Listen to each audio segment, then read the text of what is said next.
నమస్తే, welcome to non stop news. నేను మహేశ్వరి. నేను అనుశ్రీ. వైఎస్ఆర్ జిల్లా పులివెందులలో టీడీపీ గూండాలు రెచ్చిపోయారు. అధికార మదంతో చెలరేగిపోయారు. వైఎస్ఆర్సీపీ నేతలు వాహనాలపై పడి అరాచకాన్ని సృష్టించారు. టీడీపీ గూండాల దాడిలో వైఎస్ఆర్సీపీ ఎమ్మెల్సీ రమేష్ యాదవ్, మరో నేత వేల్పుల రామలింగారెడ్డికి తీవ్ర గాయాలయ్యాయి. నిన్న సాయంత్రం కూడా 50 మందికి పైగా టీడీపీ నేతలు రెచ్చిపోయి వైఎస్ఆర్సీపీ నేతలపై కర్రలు, రాడ్లతో దాడి చేశారు. జడ్పీటీసీ గెలవలేమని, ప్రజల్లో ఆదరణ తగ్గిందనే అంచనాకు వచ్చిన టీడీపీ అధిష్టానం పులివెందులలో శాంతి భద్రతల సమస్యను సృష్టించాలని చూస్తోంది. టీడీపీ మూకలు విచక్షణారహితంగా దాడి చేయడంతో పాటు 4 వాహనాలను పూర్తిగా ధ్వంసం చేశారు. గాయపడిన వేల్పుల రామలింగారెడ్డి, రమేష్ యాదవ్ ను పులివెందుల ప్రభుత్వ ఆసుపత్రికి తరలించారు. ఈ ఘటన సమాచారం తెలుసుకున్న కడప ఎంపీ వైఎస్ అవినాష్ రెడ్డి ఆసుపత్రికి వెళ్లి వైఎస్ఆర్సీపీ నేతలను పరామర్శించారు. ఆసుపత్రి వద్దకు భారీగా వైఎస్ఆర్సీపీ శ్రేణులు చేరుకున్నారు. టీడీపీ గూండాల దాడులతో గ్రామస్తులు భయాందోళనకు గురవుతున్నారు. తమ గ్రామంలో ఎప్పుడూ లేని విధంగా టీడీపీ దాడులకు దిగడంపై ఆందోళన వ్యక్తం చేస్తున్నారు. అనంతరం గాయపడ్డ వారిని ఈసీ గంగిరెడ్డి ఆసుపత్రికి తరలించారు వైఎస్ఆర్సీపీ నేతలు. పులివెందులలో టీడీపీ గూండాల దాడిలో గాయపడ్డ 4గురితో ఫోన్లో మాట్లాడారు వైఎస్ఆర్సీపీ అధినేత YS Jaganmohan Reddy. MLC YSRCP BC cell రాష్ట్ర అధ్యక్షుడు రమేష్ యాదవ్ ను ఫోన్లో పరామర్శించారు. పులివెందుల నేత వేల్పుల రామలింగారెడ్డిని పరామర్శించి దాడి వివరాలను అడిగి తెలుసుకున్నారు వైఎస్ జగన్. నిన్న దాడికి గురై చికిత్స పొందుతున్న సురేష్ రెడ్డి, అమరేశ్వర్ రెడ్డిలను ఫోన్లో పరామర్శించారు వైఎస్ జగన్. రాడ్లు ప్లస్ కట్టెలు ఉన్నాయి వాళ్ళ దగ్గర. మీ క్యాంపెయిన్ అయిపోయిన తర్వాత మీరు బయలుదేరి వస్తున్నారు? వచ్చేస్తున్నాం. వస్తా ఉంటే దారిలో అటకాయించినారు. అంతేనా? మా కారు ముందు ఒక కారు పెట్టారన్నా, కారు బ్యాక్ సైడ్ ఒక కారు పెట్టారన్నా, పెట్టేసి దగ్గర ఒక 100 మంది పైన దిగారన్న. మొత్తం వాళ్ళ 10 కార్లు వచ్చారన్న. మా కారు చుట్టూ రౌండప్ చేసేసారన్న. రౌండప్ చేసేసి రాడ్లు ఉన్నాయన్న, తర్వాత పెద్ద పెద్ద రాళ్ళు తీసుకొచ్చినారు. దాని తర్వాత కట్టెలన్నీ తీసుకొచ్చి అద్దాలన్నీ పగలటం స్టార్ట్ చేశారన్న. కారుకు ఫ్రంట్ బ్యాక్ అంతా అద్దాలు ఏమి పగిలినా కూడా లోపలికి వాళ్ళు ఈ రాడ్లని పంపించలేకపోయారు. బ్యాక్ సైడ్ అద్దం గట్టిగా కొట్టేసరికి పగిలిపోయేసరికి అక్కడ రాడ్లు తీసుకుని అక్కడి నుంచి మన రామన్నకు ఫస్ట్ తలపైన కొట్టారన్న. తలపైన కొడితేనే నన్ను తలపైన కొట్టినప్పుడు నేను ఇట్లా ఫ్రంట్కు మూవ్ అయ్యేసరికి నా బ్యాక్ సైడ్ నా భుజం పైన గట్టిగా పడుతూనే సరే అనేసి చుట్టూ రౌండప్ అయింది అనేసి ఇంకా డోర్ని పీకుతున్నాను, కానీ పీకలేకపోయాను. డోర్స్ అన్ని సెంటర్ లాక్ చేశాను. ఏంటో బండి పైన పెట్రోల్ పోసేస్తారు. బండి పైన పెట్రోల్ తెచ్చుకున్నారు, పెట్రోల్ పోసారు. అధికారాన్ని అడ్డు పెట్టుకుని టీడీపీ అడ్డగోలు దాడులకు దిగుతుంది అన్నారు వైఎస్ జగన్మోహన్ రెడ్డి. అడ్డదారుల్లో గెలవాలి అని ప్రయత్నిస్తూ ఉన్నారని మండిపడ్డారు. టీడీపీ దాడుల్ని, కుట్రలను బలంగా తిప్పికొట్టాలి అన్నారు. వ్యవస్థలను అడ్డం పెట్టుకుని అధికార దుర్వినియోగానికి టీడీపీ నేతలు పాల్పడడం దారుణమన్నారు వైఎస్ జగన్. ప్రశాంత వాతావరణంలో ఎన్నికలు జరిగితే ఓటమి తప్పదు అని కూటమికి అర్థమైంది అన్నారు. అందుకే కూటమి నేతలు భయోత్పాతం సృష్టిస్తుంది అన్నారు. టీడీపీ అనైతిక కార్యక్రమాలన్నీ ప్రజలు గమనిస్తూ ఉన్నారని వైఎస్ జగన్ అన్నారు. జడ్పీటీసీ ఎన్నికల్లో టీడీపీకి ప్రజలు తగిన బుద్ధి చెబుతారు అన్నారు. వైఎస్ఆర్సీపీ నాయకులంతా ధైర్యంగా ఉండాలి అని, పార్టీ అందరికీ అండగా ఉంటుందని భరోసా ఇచ్చారు వైఎస్ జగన్మోహన్ రెడ్డి.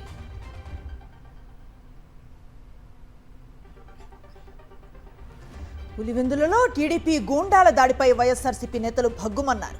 పులివెందుల పిఎస్ వరకు ర్యాలీగా వెళ్లి వినతి పత్రం ఇచ్చారు. టీడీపీ గూండాలు దాడులు చేస్తుంటే పోలీసులు ఏం చేస్తున్నారని అధికారులపై మండిపడ్డారు వైఎస్ఆర్సీపీ నేతలు. శాంతి భద్రతలు కాపాడాల్సిన పోలీసులు టీడీపీ రౌడీలకు మద్దతుగా ఉండటాన్ని వైఎస్ఆర్సీపీ నేత సతీష్ రెడ్డి, ఎంపీ అవినాష్ రెడ్డి ఘాటుగా ప్రశ్నించారు. అంటే మీరు పట్టించుకోకపోతే మేము ఇట్లే మాట్లాడాల్సి వస్తుంది. ఒక నిమిషం, నేను మీతో ఒక రకంగా గట్టిగా మాట్లాడితేనే మీరు ఇంత బాధపడుతుంటారే. నిన్న దాడి, ఈ రోజు దాడి, అరిచేట్లో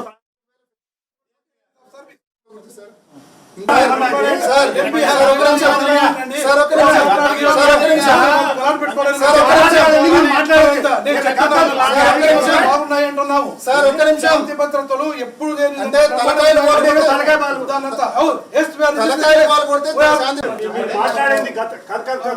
మాట్లాడండి. డోర్ వాట్ ఇప్పుడు you are here to protect the law and order. You are here to save the voiceless. No, but what you are telling is గతము గితము రాజకీయం మాట్లాడుతున్నారా మీరు? నీ డ్యూటీ ఇది. ఇక్కడ ప్రాణాలు, మానాలు, దాన్ని పక్కన పెట్టి రాజకీయ స్పీచ్ ఇస్తారా మీరు? ఎట్లా మీరు ఇప్పుడు అనేది ఏంటండి? గతము కాదు ఇప్పుడు ఈ రోజు డిఎస్పీ ఈ రోజు అండి మీరు గతంలో మీరు కాదు డిఎస్పీ, ఈ రోజు మీరు DSP. Today it is your duty to protect law and order here, but you are talking about something. ఎన్నమ్మా గురించి ఏదో మాట్లాడుతున్నారు మీరు. మీరు ఏదో మాట్లాడుతున్నారు, ఇక్కడే మీరు ఏం మాట్లాడుతున్నారు? పులివెందల్లో పక్కా ప్లాన్తోనే టీడీపీ గూండాలు దాడులు చేస్తూ ఉన్నారని మండిపడ్డారు వైఎస్ఆర్సీపీ నేతలు. టీడీపీ గూండాలు దాడులు చేస్తూ ఉంటే పోలీసులు ఏం చేస్తూ ఉన్నారని ప్రశ్నించారు. ఈ నేపథ్యంలో వైఎస్ఆర్సీపీ నేతలపై దాడికి నిరసనగా ఎంపీ అవినాష్ రెడ్డి ఆధ్వర్యంలో పులివెందుల పార్టీ ఆఫీస్ నుంచి పోలీస్ స్టేషన్ వరకు ర్యాలీ చేశారు. అనంతరం టీడీపీ గూండాల దాడిపై పోలీసులకు ఫిర్యాదు చేశారు. ఒక పక్క వైఎస్ఆర్ కాంగ్రెస్ పార్టీ నాయకులను గడిచిన 3 రోజులుగా వందల మంది, చిన్న మండలం పులివెందుల 10,600 ఓట్లు మాత్రమే పులివెందుల మండలం ఉండేది. ఈ 10,600 ఓట్లలో కొన్ని వందల మందిని బైండ్ ఓవర్ చేస్తూ ఉన్నారు పోలీసులు. ప్రతి గ్రామంలో నాయకులను కార్యకర్తలను పిలిచి బైండ్ ఓవర్ చేస్తూ ఉన్నారు. బైండ్ ఓవర్ చేసిన తర్వాత మళ్ళీ మేము మిమ్మల్ని బైండ్ ఓవర్ చేసినాం కాబట్టి మీరు బయట ఆడా కనిపించద్దు, మీరు ఏజెంట్గా కూర్చోవద్దు అని చెప్పి మళ్ళీ బెదిరింపులు. అంటే ఇష్టం వచ్చినట్టు మీరు ఇంతమందిని బైండ్ ఓవర్లు చేస్తారు, ఇష్టం వచ్చినట్టు మా కార్యకర్తల మీద నాయకుల మీద దాడి చేస్తారు. మరి పోలీసులు ఉండేది దీనికేనా అని అడుగుతా ఉన్నా. ఇందుకోసమే వారం క్రితమే మేము చెప్పాం, మేము యుద్ధం చేయబోయేది పోలీసులతోనా లేకుంటే తెలుగుదేశం పార్టీతోనా అర్థం కాని పరిస్థితి మాకుంది అని చెప్పి వారం క్రితమే చెప్పినాం. సరిగ్గా వారం తర్వాత ఇవాళ చూస్తే పోలీసులతో మేము యుద్ధం చేయవలసి వస్తూ ఉంది. టీడీపీ దాడులకు భయపడేది లేదని స్పష్టం చేశారు వైఎస్ఆర్సీపీ ప్రధాన కార్యదర్శి సతీష్ రెడ్డి. ఏ క్షణంలో అయినా తమను అరెస్టు చేయొచ్చని ఆరోపించారు. తమపై దాడులు చేసినా, ప్రాణాలు లేకుండా పోయినా తమ ఆడవాళ్లు ముందరుండి ఎన్నికను నడిపిస్తారన్నారు. పులివెందుల మహిళల చేతుల్లో ఎన్నిక బాధ్యత పెడుతున్నామని, తప్పకుండా విజయం సాధిస్తామని ధీమాను వ్యక్తం చేశారు సతీష్ రెడ్డి. భయభ్రాంతులు చేసిన ఈ ఎలక్షన్స్ సజావుగా జరుగుతాయి. ఈరోజు పైన ఉన్నటువంటి లీడర్లు మేము లేకున్నా గ్రామాల్లో ఆఖరికి మా మగవాళ్ళు లీడర్ లేకున్నా మా ఆడోళ్ళైనా కూడా ఎన్నికలు జరిపిస్తారు, ఎన్నికలు గెలుస్తాం. దాని గురించి డౌట్ లేదు, నేను చెప్తున్నా. ఎందుకంటే ఇది పులివెందుల పౌరుషానికి సంబంధించినటువంటి విషయం. ఎవడు వెనకడుగు వేయొద్దని చెప్పి మేము చెప్తున్నాం. మా క్యాడర్లకు కూడా ఒకటే పిలిపిస్తున్నాం, మమ్మల్ని అరెస్ట్ చేయొచ్చు, మా తర్వాత లీడర్ని అరెస్ట్ చేయొచ్చు, గ్రామాల్లో ఉన్నటువంటి వైఎస్ఆర్సీపీ లీడర్ని అరెస్ట్ చేయొచ్చు, కేసుల్లో పెట్టచ్చు, లేకుంటే దాడి చేయొచ్చు, మా మీద హాస్పిటల్ పాలు కావచ్చు, మేము ప్రాణాలు లేకుండా పోవచ్చు. కానీ ఆడోళ్ళు మీరు ముందరుండి ఎలక్షన్ నడిపించాలని చెప్పి ఈరోజు కోరుకుంటున్నాం. ఆడోళ్ళు నడిపిస్తారని కూడా ఈ సందర్భంగానే చెప్తాండా. పులివెందులో ఉన్నటువంటి వైఎస్ఆర్సీపీ మహిళల చేతిలో ఈ బాధ్యత పెడుతున్నాం. ఇప్పుడు వాళ్ళు ముందరకు వచ్చి నడిపించాలా, ఏం జరిగితే అది జరగని. పులివెందల్లో టీడీపీ గూండాల దాడిపై ఎన్నికల కమిషనర్ను కలిసి ఫిర్యాదు చేశారు వైఎస్ఆర్సీపీ నేతలు. జడ్పీటీసీ ఉప ఎన్నికలను హింసాత్మకంగా మారుస్తున్నారు అంటూ ఫిర్యాదులో పేర్కొన్నారు. చంద్రబాబుకు వయసు పెరిగే కొద్దీ బుద్ధి సన్నగిల్లుతోంది అని వైఎస్ఆర్సీపీ నేతలు మండిపడ్డారు. పులివెందలకు టీడీపీ గూండాలను పంపి దాడులు చేయిస్తూ ఉన్నారని ఆరోపించారు. ఎమ్మెల్సీ రమేష్ యాదవ్, వేల్పుల రామలింగారెడ్డిపై కత్తులు, రాళ్లతో దాడి చేసి చంపేందుకు యత్నించారు అని విమర్శించారు. ఏదో రకంగా రౌడీయిజం చేసి ఎన్నిక గెలవాలి అని చూస్తున్నారు అన్నారు. టీడీపీ గూండాలు దాడులు చేస్తూ ఉంటే పోలీసులు ఏం చేస్తూ ఉన్నారని ప్రశ్నించారు వైఎస్ఆర్సీపీ నేతలు. పులివెందుల రూరల్ మండలంలో ఒక్కటంటే ఒక్క నాయకుడిని కూడా గ్రామంలో లేకుండా, బూత్ ఏజెంట్లుగా కూడా ఎవరిని లేకుండా మొత్తం గుద్దుకుని ఈ 10,000 ఓటర్స్ ఓటు వేసేటువంటి వాళ్ళని ఓట్లన్నీ కూడా వాళ్లే గుద్దుకుని, తద్వారా పులివెందుల్లో మేము గెలిచామని జబ్బలు జరుగుతుంటాకి ఈ తప్పుడు ప్రయత్నం చేస్తున్నాడు. ఈ గూండా రాజ్యాన్ని అలవాటు చేస్తున్నాడు నారా చంద్రబాబు నాయుడు గారు. కానీ ఇవాళ తెలుగుదేశం వాళ్ళు ఎవడెవడైతే తెలుగుదేశం వాళ్ళు ఇవాళ ఈ కారులు ఎక్కి అధికార మదంతో మీరు కత్తులతో, హింసతో ఈ రకంగా దాడులు చేసే పరిస్థితి పులివెందుల్లో ఉంటే ఇల్లలకగానే పండగ కాదు. రేపు జగన్ వచ్చిన తర్వాత మీ కర్మ ఏంటో కూడా ఆలోచించుకోమని వాళ్ళే మీకు హెచ్చరిక చేస్తున్నాం. వైఎస్ఆర్సీపీ నేతలపై టీడీపీ దాడి అంశంలో కర్నూలు రేంజ్ డీఐజీ కోయ ప్రవీణ్ వివాదాస్పద వ్యాఖ్యలు చేశారు. ప్రచారం చేసే ఊర్లో కాకుండా వేరే ఊరు వెళ్లి పత్తి వ్యాపారం చేస్తే ఇలానే జరుగుతుందంటూ డీఐజీ కోయ ప్రవీణ్ స్థాయి మర్చి మాట్లాడారు. కళ్ల ముందు రక్తం కనిపిస్తున్నా వాళ్ళ ఒంటిపై దెబ్బలు కనిపించడం లేదన్నారు డీఐజీ. అలాంటప్పుడు కేసు పెట్టగానే నిందితుల్ని ఎలా అరెస్టు చేస్తామంటూ ప్రశ్నించారు. సంఘటన స్థలంలో పోలీసులు రాలేదు అన్న ప్రశ్నకు మేం లేకపోతే తలకాయలు ఎగిరిపోయేవి అన్నారు కోయ ప్రవీణ్. పోలీసులు అధికార పార్టీ కొమ్ము కాయటం సహజమే అన్నారు. బాధితులకు అండగా నిలవాల్సింది పోయి వారినే తప్పు పడుతున్నారు డీఐజీ కోయ ప్రవీణ్. అంత త్వరగా ఆగింది, లేదంటే తలకాయలు ఎగిరిపోయాయి కదా.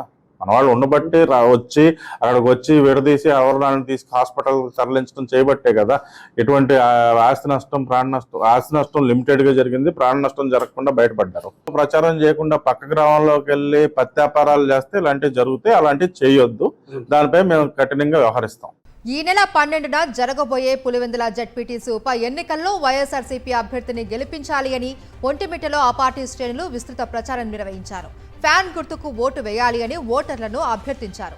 వైఎస్ఆర్సీపీ అభ్యర్థి ఇరగంరెడ్డి సుబ్బారెడ్డి ఇంటింటికి వెళ్లి ఎన్నికల ప్రచారం నిర్వహించారు. సుబ్బారెడ్డికి సంఘీభావంగా ఇంటింటి ప్రచారంలో పాల్గొన్నారు ఎంపీ మేడా రఘునాథరెడ్డి, వైఎస్ఆర్సీపీ జిల్లా అధ్యక్షుడు రవీంద్రనాథ్ రెడ్డి. నంద్యాల జిల్లా డోన్లో పర్యటించారు వైఎస్ఆర్సీపీ అధినేత వైఎస్ జగన్మోహన్ రెడ్డి. మాజీ మంత్రి బుగ్గన రాజేంద్రనాథ్ కుమారుడు అర్జున్ రెడ్డి రిసెప్షన్ కు హాజరయ్యారైనా ఈ సందర్భంగా వైఎస్ జగన్ నూతన వధూవరులను ఆశీర్వదించారు. వైఎస్ జగన్ ను చూసేందుకు అభిమానులు, ప్రజలు భారీ సంఖ్యలో అక్కడికి తరలివచ్చారు.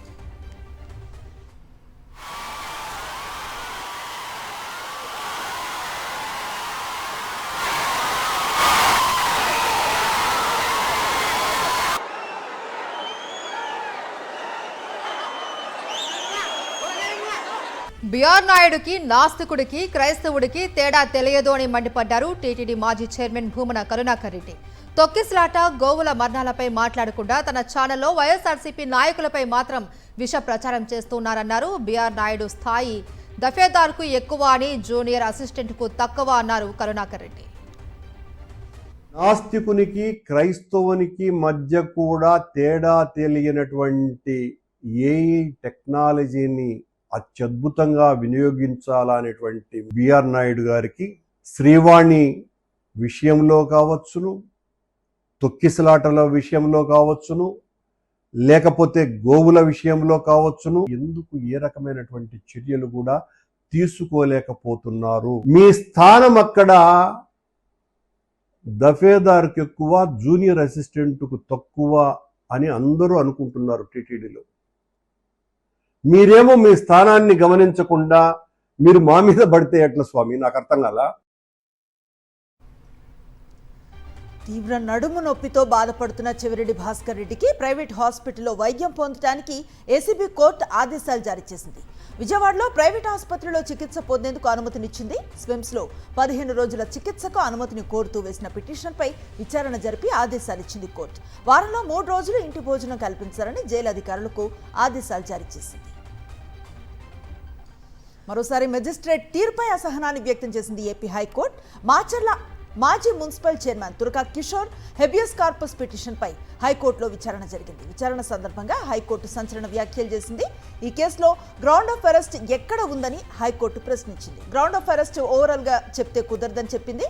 గ్రౌండ్స్ ఆఫ్ అరెస్ట్ కు సంబంధించి రాతపూర్వకంగా సర్వ్ చేయాలని సూచించింది. లేకపోతే అది ఇల్లీగల్ అరెస్ట్ అవుతుందని హైకోర్టు తెలిపింది. తురకా కిషోర్ పై పెట్టిన అక్రమ కేసుల లిస్టు చదివి వినిపించింది ధర్మాసనం. 3, 4, 5, 6 సంవత్సరాల క్రితం జరిగిన ఘటనతో తాజాగా కేసును నమోదు చేయడాన్ని కోర్టు ప్రస్తావించింది. ఎఫ్ఐఆర్లు నమోదు చేసి వెంటనే పీటీ వారెంట్లు వేసి అరెస్టు చేశారని కోర్టు తెలిపింది. అంత అర్జెంటుగా పీటీ వారెంట్లు వేయాల్సిన అవసరం ఏమొచ్చిందని కోర్టు ప్రశ్నించింది.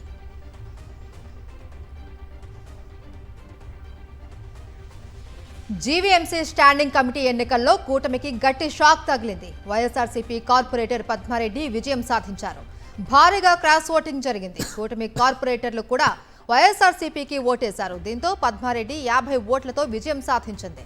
పార్టీ ఫిరాయింపు కార్పొరేటర్లను ఓటింగ్కు వాడుకున్న కూటమికి భంగపాటు తప్పలేదు. గెలుపు దిశగా మరో వైఎస్ఆర్సీపీ కార్పొరేటర్ ఉన్నారు. రీకౌంటింగ్ నిర్వహిస్తున్నారు అధికారులు.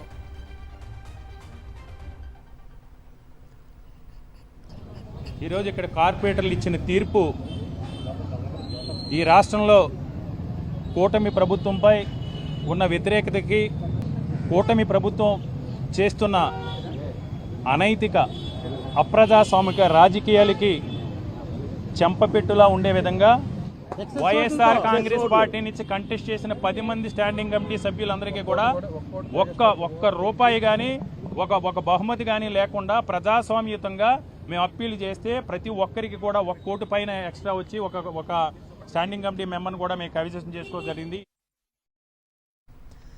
మహిళల జీవితాలను నాశనం చేసేలా చంద్రబాబు కేబినెట్ నిర్ణయం తీసుకుంది. మద్యం షాపుల వద్దే తాగి తూగే విధంగా పర్మిట్ రూములకు అనుమతినిచ్చింది. మద్యం షాపులు 5 లక్షలు చెల్లించి పర్మిట్ రూములు పెట్టుకునేలా అనుమతినిచ్చారు. A4 షాపులకు పర్మిట్ రూములకు అనుమతి ఇస్తున్నామని మంత్రి పార్థసారథి ప్రకటించారు. అంటే మందు బాబులు విచ్చలవిడిగా తాగటానికి కేబినెట్ ఆమోదం తెలిపింది. ఇప్పటికే మద్యం బెల్ట్ షాపులతో మహిళలు బాలికలపై ఏపీలో నేరాల రేటు బాగా పెరిగింది. ఇప్పుడు పర్మిట్ రూములతో నేరాల రేటు మరింత పెరిగే అవకాశం ఉంది.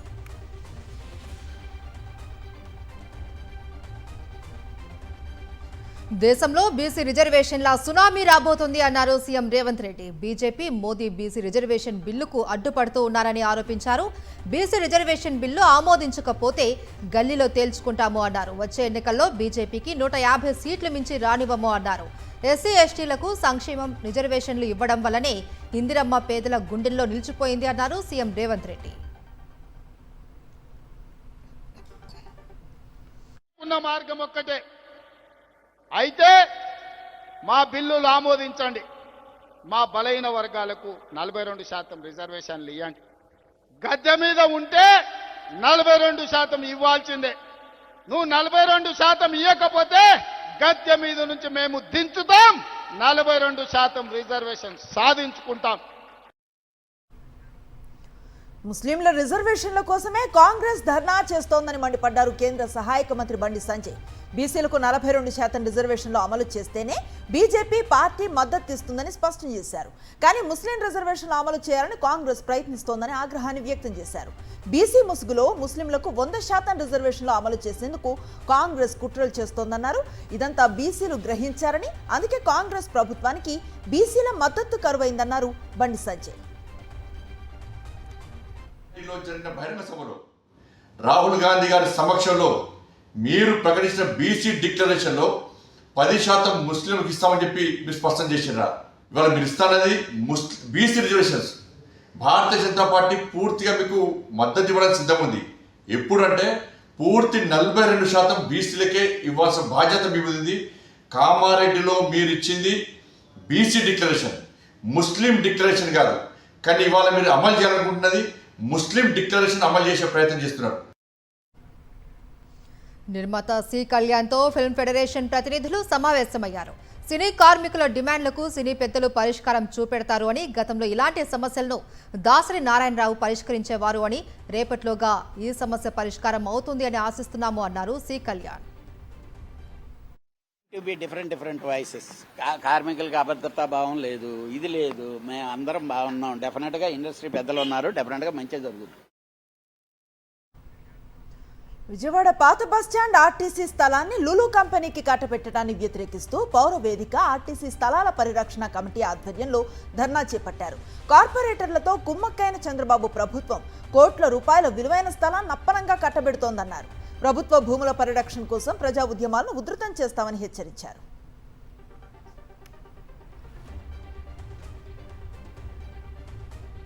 అనకాపల్లి జిల్లా నక్కపల్లిలో తీవ్ర ఉద్రిక్త పరిస్థితి ఏర్పడింది. బల్క్ డ్రగ్ పార్క్ ప్రజా అభిప్రాయ సేకరణ రసాభాసగా మారింది. అదనపు భూసేకరణ వద్దు అంటూ ప్రజలు నిరసనకు దిగారు. గతంలో తీసుకున్న భూములకే పరిహారం ఇవ్వలేదు అని స్థానికులు నిలదీశారు. మళ్లీ ఇప్పుడు కొత్తగా భూసేకరణ కోసం ఎలా వస్తారు అని ప్రశ్నించారు. స్థానికులు పోలీసులకు మధ్య వాగ్వాదం, తోపులాట జరిగింది. ప్రజల పక్షాన నిలదీసిన వైఎస్ఆర్సీపీ నేతలను సైతం పోలీసులు అరెస్ట్ చేశారు.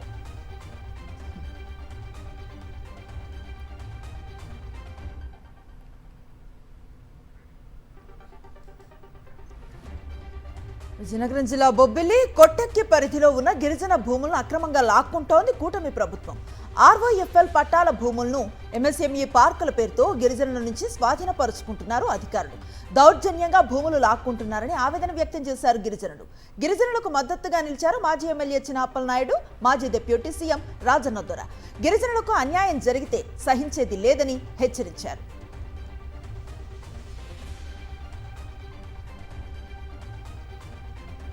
సంగారెడ్డి జిల్లా అన్నారం కోల్డ్ స్టోరేజ్ పరిశ్రమలో అగ్ని ప్రమాదం జరిగింది. భారీగా మంటలు ఎగిసిపడుతూ ఉన్నాయి.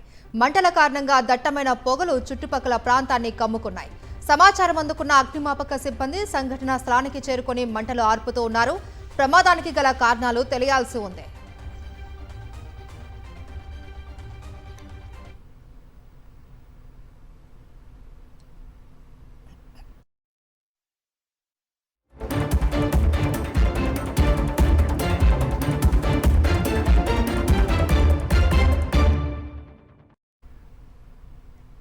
జాతీయ వార్తలు చూద్దాం. న్యూఢిల్లీ సెంట్రల్ విస్టా ప్రాజెక్టులో భాగంగా నిర్మించిన కర్తవ్య భవన్ను ప్రధాని నరేంద్ర మోదీ ప్రారంభించారు. భవనం మొత్తం తిరిగి అక్కడి ఏర్పాట్లు, సౌకర్యాలను పరిశీలించారు.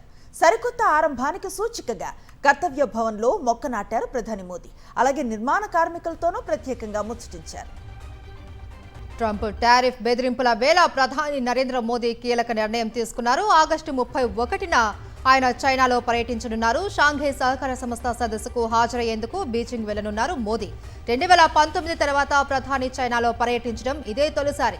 2020 గల్వాన్ ఘర్షణతో ఇరు దేశాల మధ్య దూరం పెరగడంతో రెండు దేశాల మధ్య కీలక పర్యటనలు జరగలేదు. అయితే ఇటీవలే భారత్ చైనా సంబంధాలు తిరిగి గాడిన పడ్డాయి. కైలాస మానస సరోవర యాత్రకు చైనా గ్రీన్ సిగ్నల్ కూడా ఇచ్చింది. ఈ క్రమంలోనే మోదీ చైనా పర్యటనపై గత కొన్ని రోజులుగా చర్చ జరుగుతుంది. తాజాగా ఈ టూర్ ఖరారైంది. ఖీర్గంగా ఆకస్మిక వరదలకు కకావికలమైన ఉత్తరాఖండ్లోని ధరాలి గ్రామం మరుభూమిని తలపిస్తోంది. ఎటు చూసినా బురద, మట్టి తప్ప ఏమీ కనిపించడం లేదు. ఇల్లు, దుకాణాలు కోల్పోయిన వారు జీవనాధారం పోయి బోరున విలిపిస్తున్నారు. ఉత్తరాఖండ్ ముఖ్యమంత్రి పుష్కర్ సింగ్ ధామి గ్రౌండ్ జీరోలో పర్యటించారు. మెరుపు వరదలకు సంభవించిన విధ్వంసాన్ని పరిశీలించారు. బాధితుల్ని పరామర్శించడంతో పాటు జవాన్లతో మాట్లాడారు. సహాయక చర్యలు జరుగుతున్న తీరును సమీక్షించారు. ఉత్తర కాశీలోని ధరాలి గ్రామంలో నిన్న మెరుపు వరదలు సంభవించాయి. ఎగువ ప్రాంతం నుంచి విరుచుకుపడిన జల ప్రవాహం ఇళ్లు, దుకాణాలను తుడిచిపెట్టేసింది. మంగళవారం మధ్యాహ్నం నుంచి సహాయక చర్యలు అవిశ్రాంతంగా కొనసాగుతున్నాయి. 200 మంది ఐటీబీపీ జవాన్లు, ఎన్డీఆర్ఎఫ్, ఎస్డీఆర్ఎఫ్ సిబ్బంది రెస్క్యూ ఆపరేషన్లో నిమగ్నమయ్యారు. ఇప్పటివరకు 190 మందిని రక్షించారు. ఆకస్మిక వరదల్లో మృతుల సంఖ్య 5కు పెరగ్గా ఇంకా 100 మందికి పైగా ఆచూకీ తెలియాల్సి ఉంది. వీరిలో 9 మంది ఆర్మీ జవాన్లు కూడా ఉన్నారు. ఉత్తరకాశీ మెరుపు వరదల్లో కేరళకు చెందిన 28 మంది పర్యాటకుల బృందం కూడా గల్లంతయింది.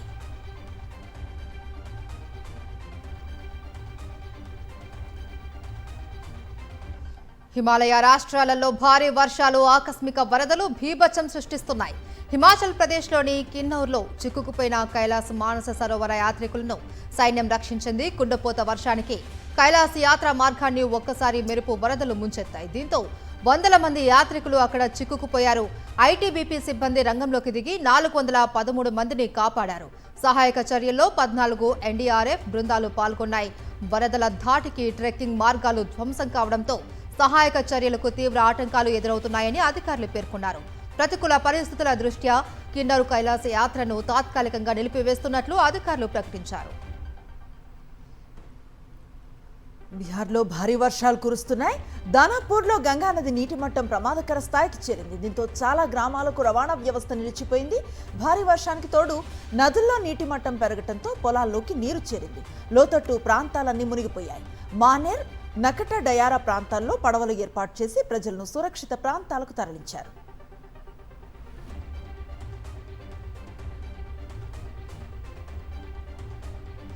రుతుపవనాల కారణంగా ఉత్తరప్రదేశ్లోనూ భారీ వర్షాలు కురుస్తున్నాయి. ప్రయాగ్రాజ్, వారణాసి, అయోధ్యలో లోతట్టు ప్రాంతాల్లోకి నీరు చేరింది.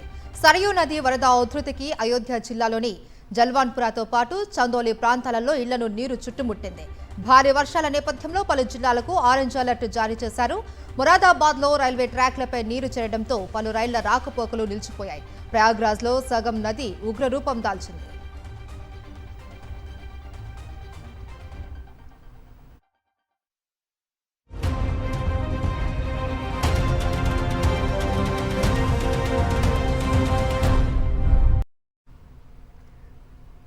అంతర్జాతీయ వార్తలు చూద్దాం. మరోసారి టారిఫ్ బాంబు పేల్చాడు ట్రంప్. భారత్పై 25% అదనపు టారిఫ్లు విధించాడు ట్రంప్. దీంతో ఇండియా మీద విధించిన మొత్తం సుంకాలు 50%కి చేరుకున్నాయి.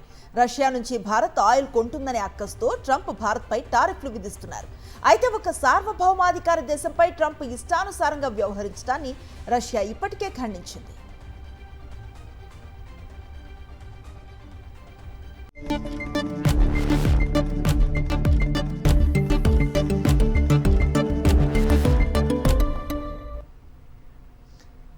రిజర్వ్ బ్యాంక్ ద్రవ్య పరపతి విధాన కమిటీ కీలక నిర్ణయం తీసుకుంది. కీలక వడ్డీ రేట్లను యథాతథంగా కొనసాగించాలని నిర్ణయించింది.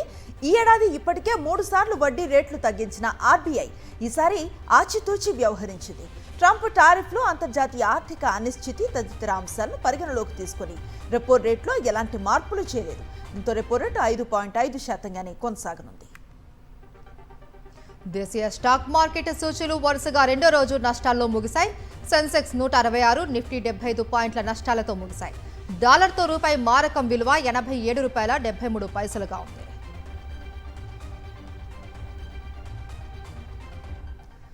వరుసగా మూడో రోజు బంగారం ధర పెరిగింది. గరిష్టంగా $110 పెరిగింది.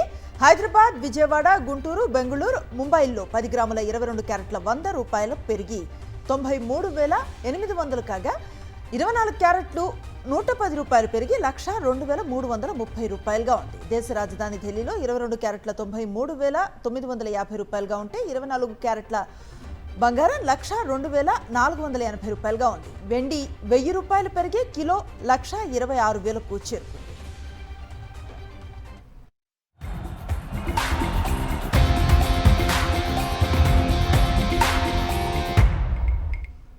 ఇంగ్లాండ్తో టెస్ట్ సిరీస్లో అదరగొట్టిన team India star pacer Mohammed Siraj ICC ర్యాంకింగ్స్లో కెరియర్లో బెస్ట్ ర్యాంక్ అందుకున్నాడు.